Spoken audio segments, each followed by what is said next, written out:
कौन सी उपकला उत्तक की एक विशिष्ट विशेषता नहीं है? हमारी बॉडी में अलग अलग टिश्यू पाए जाते हैं, उनमें से एक टिश्यू है जिसका नाम है एपिथेलियल टिश्यू, जिसे हिंदी में हम लोग उपकला उत्तक बोलते हैं। दोस्तों, अगर ये टिश्यू है तो क्या ये बहुत सारी कोशिकाओं से मिलकर बना होगा क्या? अब क्वेश्चन ये है कि क्या कोशिका के बीच का जो गैप है, वो स्पेस जो है, जगह जो है, वो ज्यादा है या कम है? देखो दोस्तों, क्या लिखा हुआ है एनसीईआरटी ने एपिथेलियल टिश्यू के बारे में? एक लाइन तो ये लिख रखी है, ऑलमोस्ट नो इंटरसेलुलर स्पेस, यानी कोशिकाओं के मध्य जो स्पेस है वो बिल्कुल न के बराबर है। तो हैव नो इंटरसेलुलर स्पेस, क्या ये बात सही लिखी गई है क्या? बिल्कुल सर, ये बात सही लिखी गई है।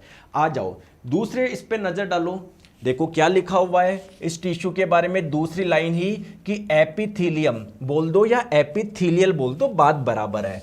तो epithelial covers most organ and cavity with in the body. दोस्तों, हमारे जितने भी अंग है उस पे जो कवरिंग होती है वो किसकी होती है? एपिथेलियल टिश्यू की होती है।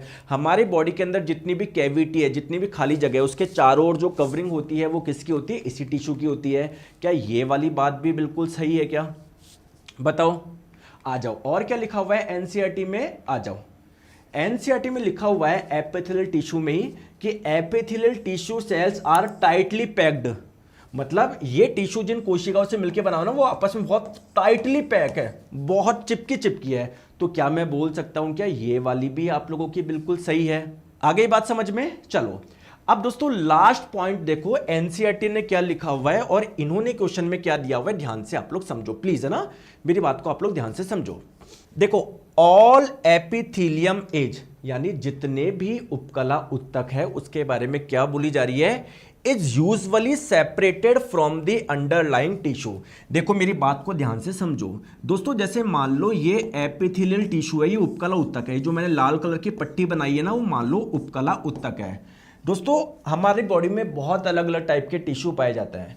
तो एपिथेलियल टिश्यू जिस टिश्यू के ऊपर है, इसके जस्ट जो नीचे वाला टिश्यू है ना, अब इसके बारे में कुछ बात करते हैं।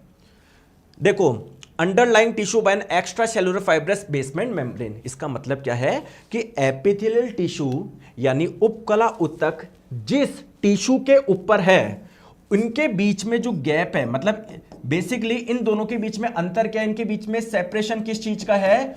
Bye an extracellular fibres basement membrane. इसका मतलब क्या है दोस्तों, मेरी बात को ध्यान से समझो कि जो एपिथेलियल टिश्यू होता है, जो उपकला उत्तक होता है, इसका जो बेसमेंट होता है, यानी इसका बिल्कुल नीचे वाला भाग होता है ना, उसमें क्या होता है?